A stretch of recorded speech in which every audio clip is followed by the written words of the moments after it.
Some questions sound like concern, but underneath, they're quiet traps.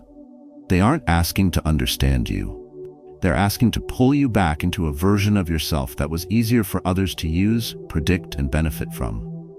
As you grow older, you don't just carry wrinkles, you carry something far more powerful, the right to stay silent without explanation.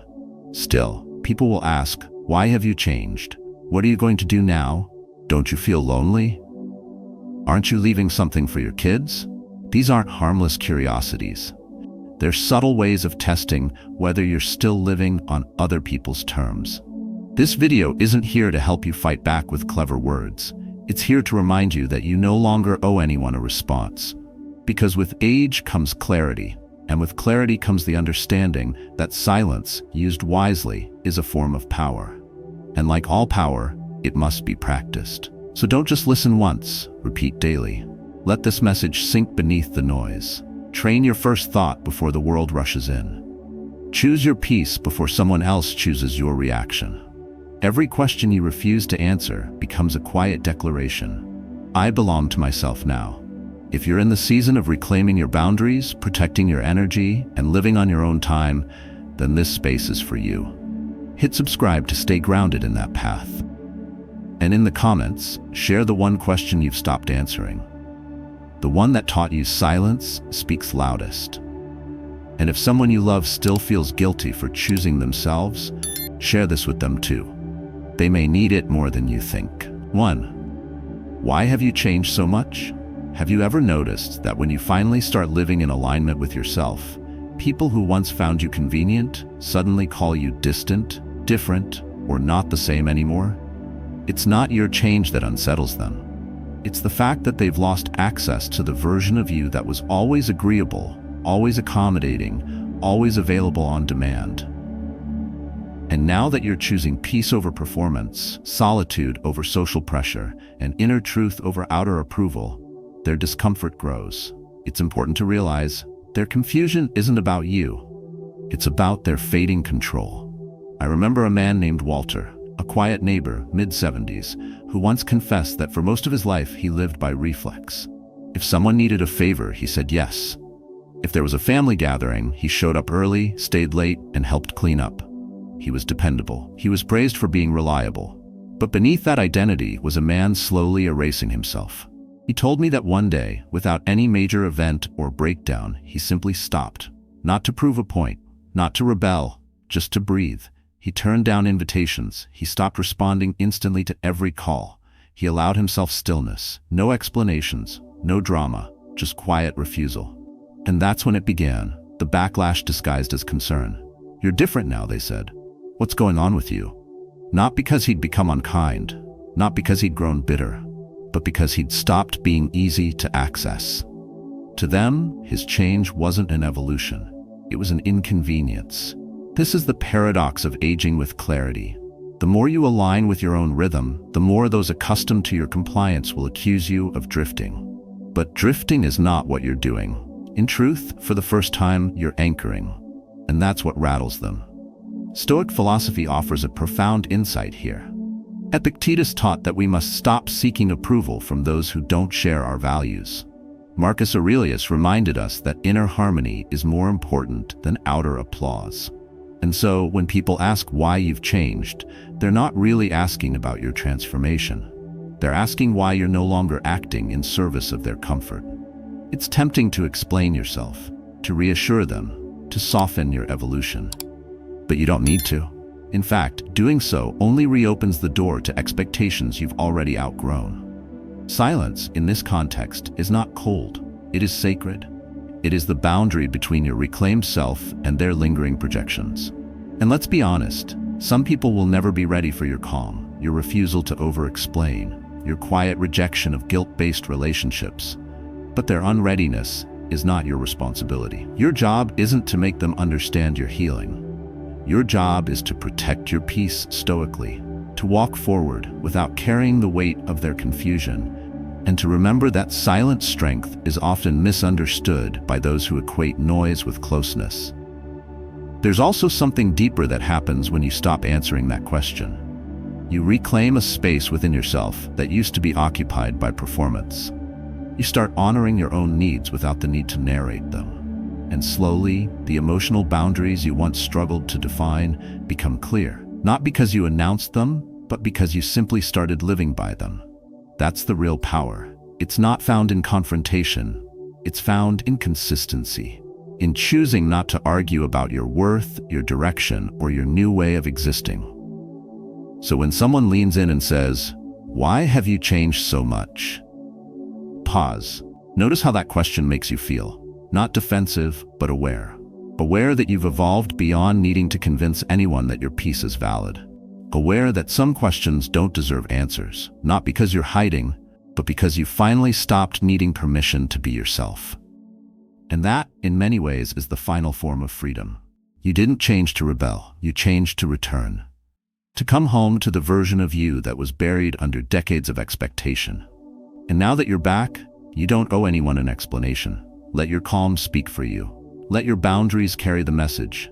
Let your quiet life stand as your greatest argument. Not with bitterness, not with regret, but with clarity.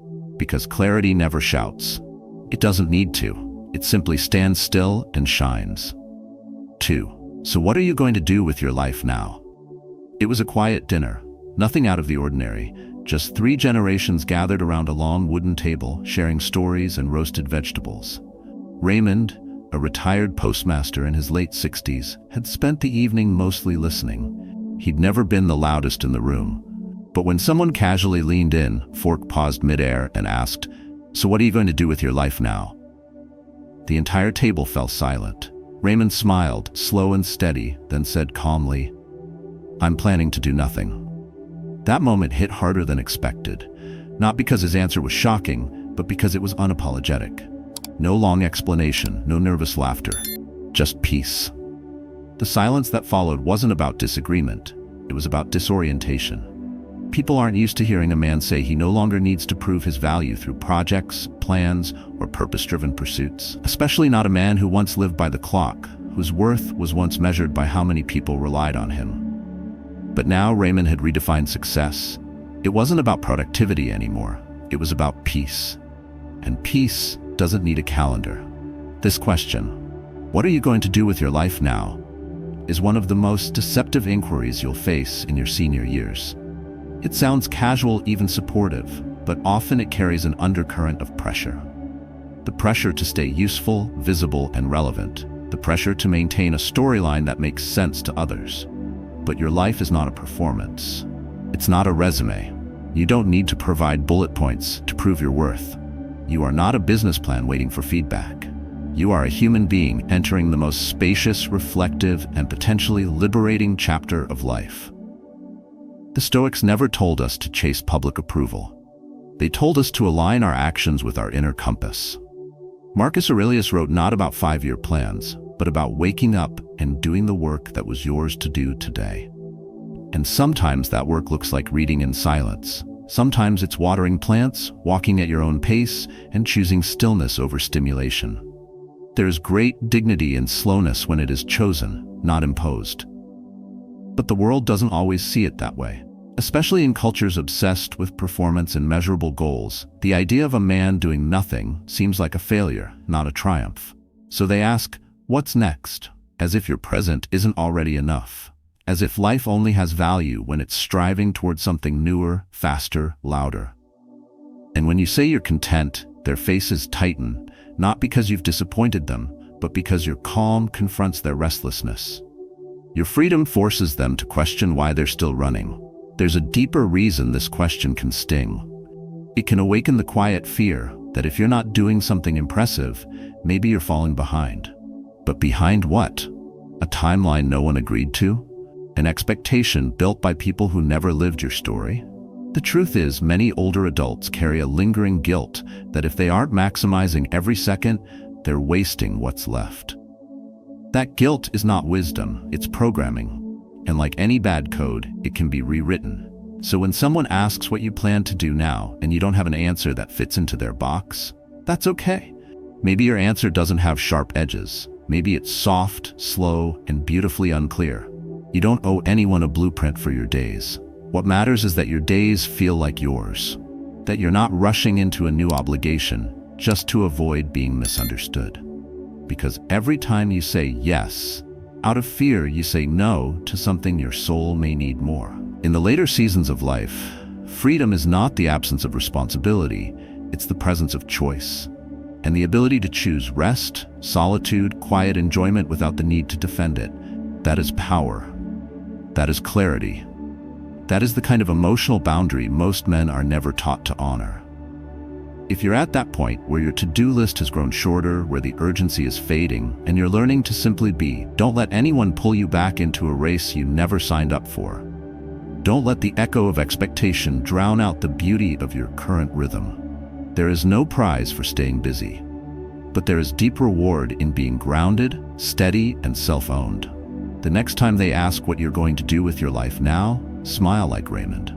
Offer no defense. Maybe you'll say nothing, or maybe you'll say everything that matters to me.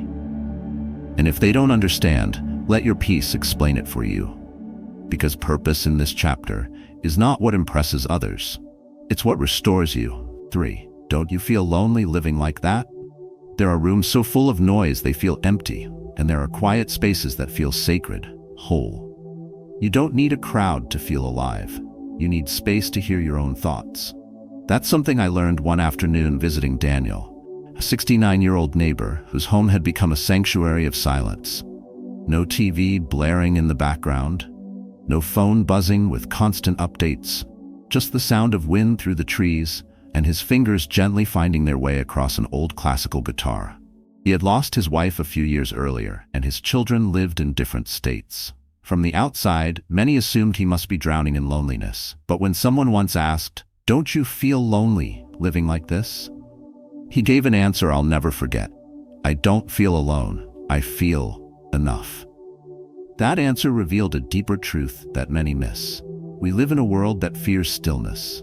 People fill their calendars, their inboxes, and their homes with distractions, not because they're engaged, but because they're afraid of what might surface in the quiet. So when someone else chooses peace over performance, when someone chooses solitude over social obligations, it unnerves them. It reminds them of the internal emptiness they've been trying to outrun. They look at your silence and call it sadness. But it's not sadness, it's a strength. It's presence, it's emotional freedom. Stoic philosophy teaches that happiness doesn't depend on external noise or validation. It depends on internal alignment. When you choose to detach from expectations and return to your own rhythm, you're not isolating. You're reclaiming. You're building emotional boundaries in old age that many never dare to define. And yet the world doesn't know how to read this form of strength. So they label it loneliness, because it doesn't look like the frantic energy they've been taught to chase. But solitude, when chosen, is not a prison. It's a sanctuary. It's the quiet power of being enough without being surrounded. It's the decision to rest in your own presence rather than hustle for approval.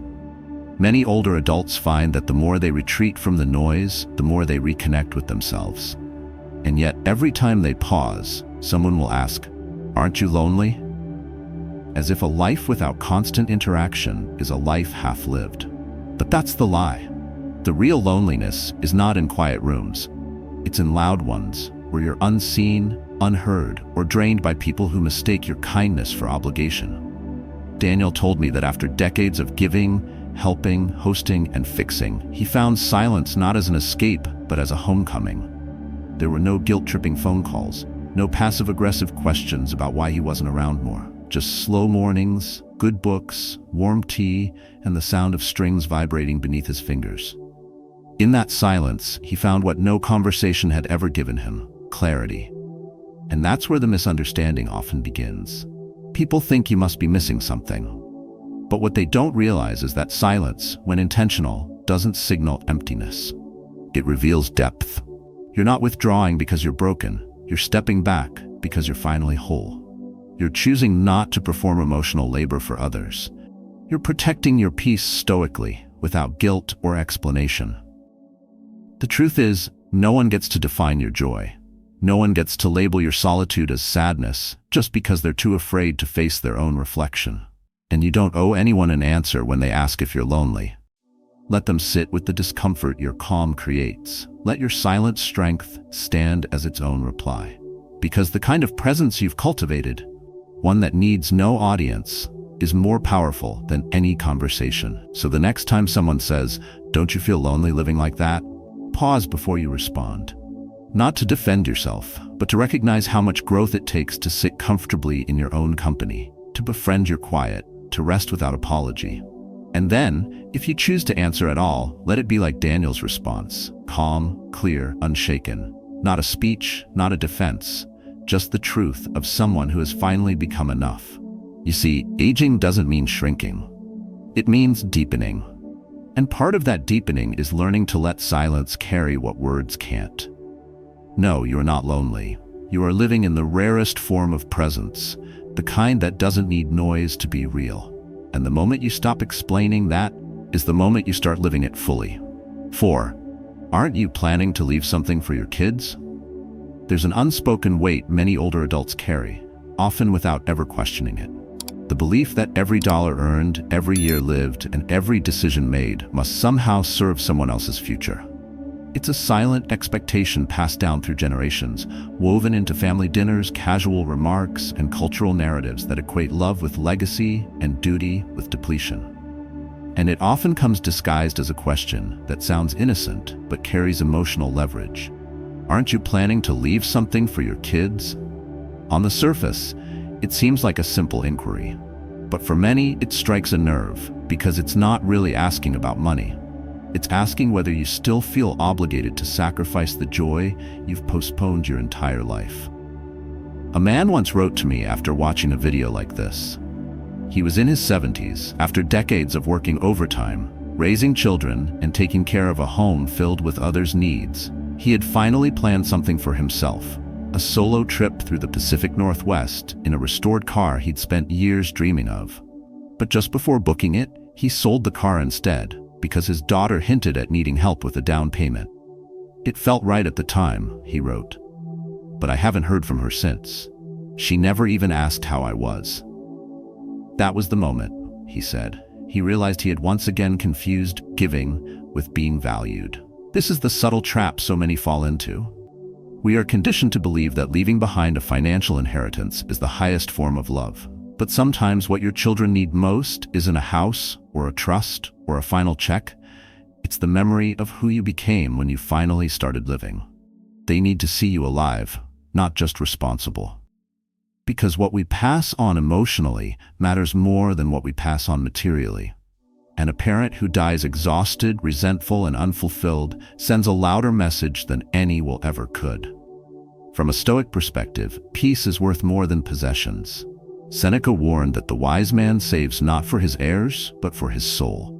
Because when you delay your own happiness in the name of duty, you teach your children that sacrifice is eternal, that self-abandonment is noble. But what if the real gift you could give them is the courage to live differently? To see their father or mother choose joy in the final chapters, not simply endure them. To see you protect your peace stoically, not silently surrender to expectation. This isn't a rejection of generosity. It's a reordering of priorities. You've already given. You worked. You stayed. You carried the emotional and financial load far longer than most ever acknowledged. If someone still demands more, it's not love. It's entitlement. And love, true love, doesn't need to be bought or proved. It just needs to be lived. It's important to ask, at what point does providing become a prison? At what point does legacy become leverage? Because if you're shrinking your life, canceling travel, suppressing dreams, silencing your desires, just to preserve an image of the good parent, you're not living. You're performing. And that's not fair. Not to you, and not to the years you've survived to reach this point. There's also a quiet fear beneath the question. The fear is that if you don't leave something behind, you'll be forgotten. But memory is not tied to money. It's tied to how you made people feel. It's tied to how fully you lived. And when your children remember you, they won't remember the number in the bank account. They'll remember the way you laughed on your last birthday, the way you sat in the sun and hummed that tune from your youth, the way your eyes looked when you were finally free from pretending. So no, you don't have to answer that question. You don't have to explain why you're finally spending on yourself. You don't need to justify your joy. And you certainly don't have to keep sacrificing because someone expects your last breath to be a transaction. You are not a retirement fund. You are a life still unfolding, and the moment you realize that is the moment you begin to live not just for legacy, but for liberation. If you choose to leave something, let it be a life well lived. Let it be an example of self-worth in retirement, of aging with dignity, of refusing to be guilt-tripped into disappearing. Because when they ask, what will you leave behind? Your answer, even in silence, should be this: I left behind everything I wasn't and finally became everything I am. 5. What do you spend your money on? There's a strange moment that happens when you start spending money on yourself in your later years. When you finally decide to book that solo road trip, upgrade your worn-out mattress, or sign up for that painting class you've always been curious about. The moment isn't in the act itself. It's in the reaction. Someone, usually well-meaning, often close, tilts their head and asks, "What are you spending your money on?" They smile when they say it, but something behind the question always stings. Not because they truly care how you spend it, but because they've quietly carried the expectation that your resources are no longer really yours.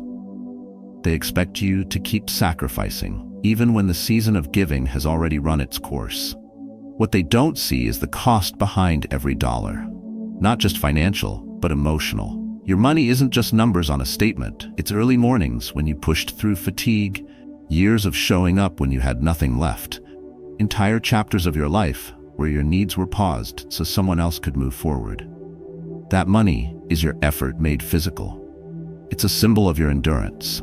So when you decide to spend it on something that brings you joy instead of obligation, the need to explain yourself shouldn't even exist. Yet it does. Because for decades, many people, especially men, have been conditioned to associate value with utility. You were the provider, the problem solver, the steady hand others leaned on. Your spending was justified as long as it served a collective goal.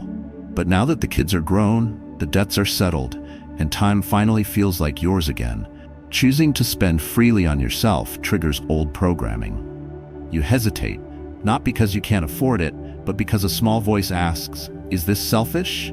That voice isn't your conscience. It's cultural conditioning. It's the residue of a world that told you emotional freedom in old age must be earned through sacrifice, not self-trust. And yet, here's the truth. Your joy does not need a receipt. You don't owe anyone an invoice for your fulfillment. If you've lived decades pouring into others, it's not indulgent to pour something back into yourself. It's overdue. From a Stoic perspective, money is neither evil nor virtuous. It is neutral. What matters is your relationship with it. Seneca wrote that the wise man is rich not in possessions but in detachment.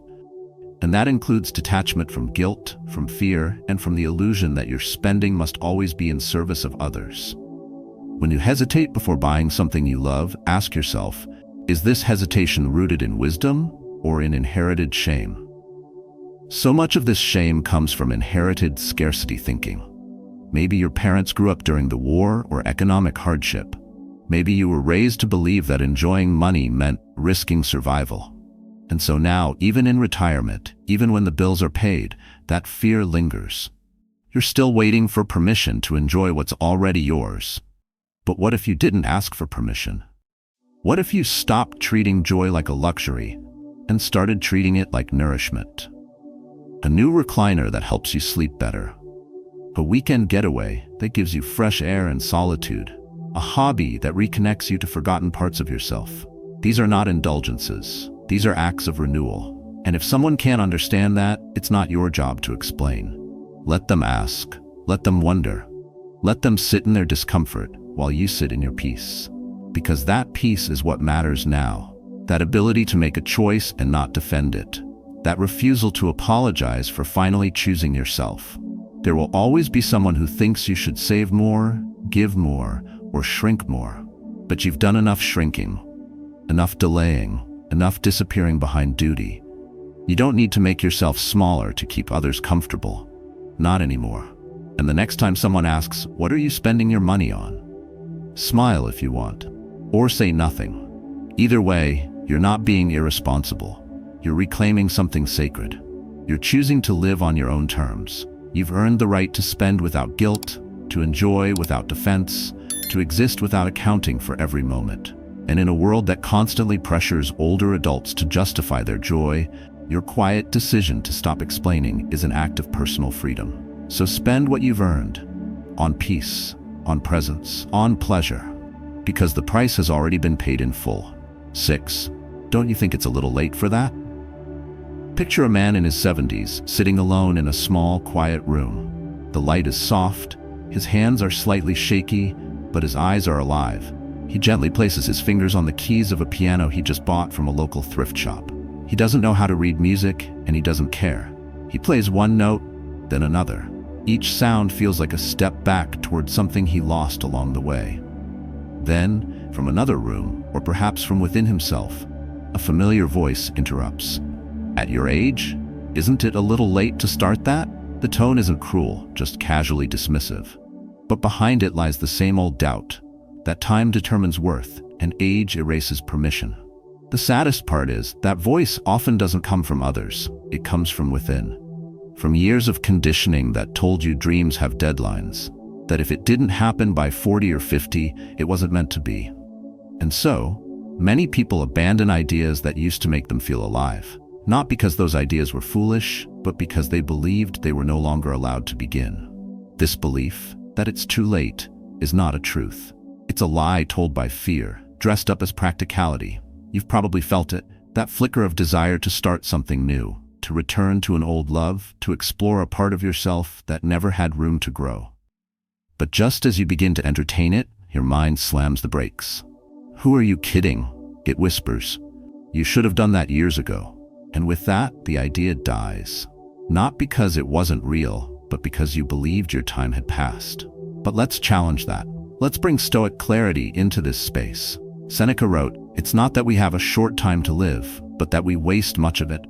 Time, by itself, is not your enemy. The real enemy is the hesitation that convinces you to wait longer, to ask for approval, to fear being seen trying. And yet, trying is not the enemy either. Trying is evidence that you're still here. Still alive, still becoming. There is nothing more powerful than someone choosing to begin, not to impress, not to succeed by anyone else's definition, but to feel alive again. I remember a man named Charles, a retired mechanic in his late 60s, widowed, living alone. He had talked for years about wanting to learn the piano. Every time he mentioned it, someone would chuckle, not cruelly, but condescendingly. "What now?" That small laugh became a wall. For years he didn't touch a single key. Then, after his wife passed, something in him shifted. One day, quietly, he bought a used keyboard. No announcement, no audience. He taught himself notes using YouTube. 6 months later, he played Moon River at a small community potluck. It wasn't perfect, but it was beautiful. Because it wasn't about the song. It was about the courage to begin. The lie that it's too late kills more dreams than failure ever could. When you believe that time disqualifies you, you don't just delay action. You surrender identity. You begin to live through others. You begin to shrink your life down to what others expect you to do at your age. But age is not a verdict. It is just a context. And courage, unlike youth, does not expire. What if we stopped measuring the worth of our actions by their timing and started measuring them by their truth? What if beginning wasn't about catching up, but about coming home to yourself finally? The Stoic path doesn't ask whether it's the perfect time. It asks whether it is your time. And if it is, that's enough. Yes, others may judge you. They may smirk or question your motives. They may call it impractical, indulgent, even foolish. But those opinions say more about their fear than your future. They haven't found the courage to begin. So they mock it. Let them. Because while they're stuck defending their limitations, you are quietly reclaiming your possibilities. And if the voice of doubt rises again, and it will, remind yourself of this. Late is only real if you believe life ends the moment you stop becoming. But as long as you are breathing, you are becoming. And that is all the permission you need. So the next time someone says, "Don't you think it's a little late for that?" Don't defend. Don't explain. Smile, gently. Then turn back to your piano, your paintbrush, your trail map, your dream. Because it's not too late. It never was. The truth is, it's finally just yours. 7. Why don't you come around more often? It usually starts as a soft question, wrapped in warmth. Why don't you come around more often? But behind those words, there's often a tension that goes unspoken. It sounds like care, but it can feel like a quiet demand. You may have heard it from a friend, a sibling, a grown child, or even an old neighbor you used to see weekly. And at first you may feel the need to apologize, to explain, to reassure them that you're not pulling away, that everything's okay. But somewhere deep down, you also know that things have changed, not because something broke, but because something in you finally realigned. You used to show up for everything, the birthdays, the errands, the last-minute favors. You were always available, reliable, and expected, on call. That's who you were for years, maybe even decades. But then one day, you started to choose different things. A quiet morning with coffee and a book, instead of rushing to a brunch that drained you. A solitary walk rather than another group text thread full of small talk. You started turning your phone off more often. Not to escape anyone, but to return to yourself. And that's when the question arrived. Why don't we see you anymore? Sometimes spoken sweetly, sometimes laced with guilt, but always it carries a deeper message. Your absence is being noticed, and not necessarily in a way that feels accepting. What they may not realize is that your absence isn't a withdrawal, it's a boundary. And boundaries, especially when first drawn, can feel like rejection to those who've grown accustomed to your constant presence. This is the shift that often happens in later life. After years of overextension, something clicks. You begin to crave not just rest, but restoration. You no longer want to be everywhere at once. You no longer feel obligated to explain your solitude. You've learned, through pain or exhaustion or clarity, that your presence is not an automatic promise. It is a gift. One you get to give on your own terms. The Stoics spoke clearly about this. Marcus Aurelius reminded us that if someone is disturbed by our choices, it is their disturbance, not our duty to soothe. Epictetus taught that we must protect our peace, not through reaction, but through discipline. So when someone asks why you're not showing up like you used to, the answer doesn't need to be verbal. It can be felt in your calm, your clarity, your quiet refusal to let guilt pull you back into rhythms that no longer serve your well-being. What they don't see is what it took for you to step away. The internal friction of breaking free from decades of saying yes before you even heard the full request. The deep tiredness that comes from being emotionally available to everyone but yourself. The silent cost of constantly being the one who's always there. And now, finally, you've chosen to be there for yourself. To guard your peace stoically, not selfishly. To reclaim your weekends, your mental clarity, without apology. Still, even with all this awareness, the question can sting. Because part of you might wonder if you're doing something wrong. If distance means disconnection. But here's the truth. Absence is not abandonment.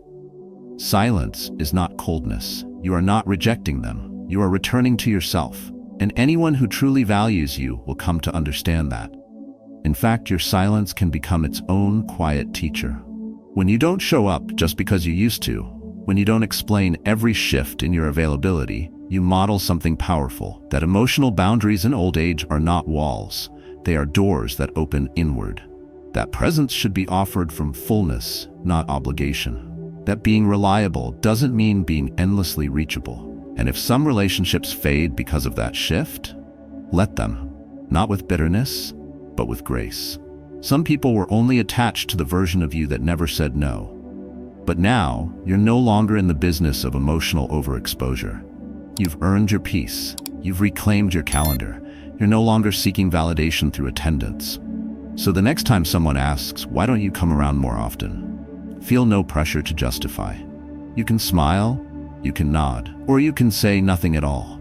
Because sometimes the greatest statement you can make is the life you've chosen to live quietly, freely, and fully. Your presence is no longer a currency. It is a conscious act. And the freedom to give it or not is the reward of a life finally lived on your terms. 8. Is there something you're not telling us? There comes a time when your silence grows, not from sadness or secrecy, but from something sacred. You speak less, not because you have less to say, but because you finally understand that not everything deserves to be shared. Yet even this stillness gets questioned. People notice the shift, they notice the calm, and then they ask, is there something you're not telling us? Or why are you so quiet these days? As if your peace must be a problem. As if your stillness is a symptom. What they don't understand is that silence, especially in our later years, is not a withdrawal. It's a reclaiming. It's not hiding, it's healing. You're not stepping back to avoid life. You're stepping inward to protect what's real. There's a kind of emotional boundary that forms when you've lived long enough to know the value of inner peace. And that boundary isn't loud. It doesn't come with speeches or explanations.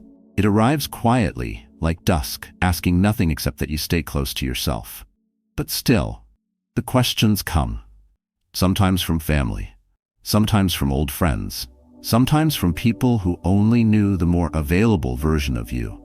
The version that shared everything, solved everything, carried the weight of everyone else's feelings. Now that you're no longer broadcasting your every thought or feeling, they interpret it as distance, or worse, as a secret. But you know the truth. You're not hiding something, you're holding something. And not everything you hold is meant for display. The older you get, the more you realize your soul isn't a public forum. Your peace isn't a group project, and your thoughts are not obligations. In a world where people share everything, where noise is rewarded and silence is mistaken for suppression, there is a quiet rebellion in keeping something just for yourself. Not because you're cold, not because you're bitter, but because you've come to cherish the sanctity of your own presence. Stoic wisdom reminds us that we are not responsible for the discomfort others feel when they don't understand our path. Epictetus taught that true freedom is found in detachment, not from love or humanity, but from the need to be constantly seen and understood. That kind of freedom allows you to live truthfully without the burden of performance. It gives you the power to say nothing and still be whole. And when others press for answers, when they interpret your silence as a sign of something wrong, it's not your job to reassure them. Let them sit with that discomfort. Let them feel the stillness they've forgotten how to hold. It's easy to forget that not every story is meant to be told out loud. Some things are too personal, too raw, too sacred for casual curiosity. Some experiences shape us so deeply that to share them prematurely would be to diminish them. You're allowed to keep those experiences locked away, not as secrets, but as sanctuaries. You don't owe anyone a window into your grief, your joy, your reflections, or your quiet growth. And you certainly don't owe them proof that you're okay. Often, the question, is there something you're not telling us, comes from people who are uncomfortable with the transformation they can't follow. They saw you as a role, a function, a provider, a talker, a fixer. And now that you've stepped outside that frame, they're unsure of how to connect. They want the old version of you back. But that version is gone. Not with regret, but with intention. Because life is not about staying consistent with what others remember. It's about staying loyal to who you're becoming. This shift doesn't need to be explained. It only needs to be honored. And the best way to honor it is to let your silence stand. To protect your emotional boundaries in old age. To resist the pull to overshare, over-explain, or overcompensate. Because the truth is, you are allowed to keep things. You are allowed to hold space just for yourself. You are allowed to be unbothered, unburdened, and unapologetically quiet. So when they ask again, when their voices carry concern that feels like interrogation, you don't have to reply. You don't have to defend your silence. You don't have to reveal anything to feel seen. Just breathe. Just live. Let your stillness speak for you. Let your presence, even when silent, be enough. Because it is. And maybe, just maybe, they'll come to understand that your quiet is not a sign of something missing. It's a sign of something deeply rooted. Something is finally safe. Something that no longer needs to be explained. In the later chapters of life, your silence is no longer a pause. It's a power. The questions others ask, though they may sound harmless, often carry subtle expectations, guilt, or control. But you are not obligated to answer every curiosity that crosses your path. You've earned the right to protect your peace stoically, to guard your emotional boundaries, and to choose quiet over explanation. Aging with dignity means choosing how and with whom you share your energy. It means embracing the power of saying nothing, especially when silence protects your self-worth and preserves your freedom. You are no longer here to justify your solitude, explain your joy, or prove your purpose. You are here to live freely, fully, and unapologetically. Let others misunderstand if they must. Let them sit in the space you no longer fill. Because your stillness is not emptiness. It's depth, it's presence, it's clarity, and most of all, it's yours. If any of these 8 questions have echoed in your life, share your experience in the comments below. Which one have you learned to walk away from without a word? And if this video spoke to your soul, don't forget to like and subscribe. This is your space now. A space where silence is strength.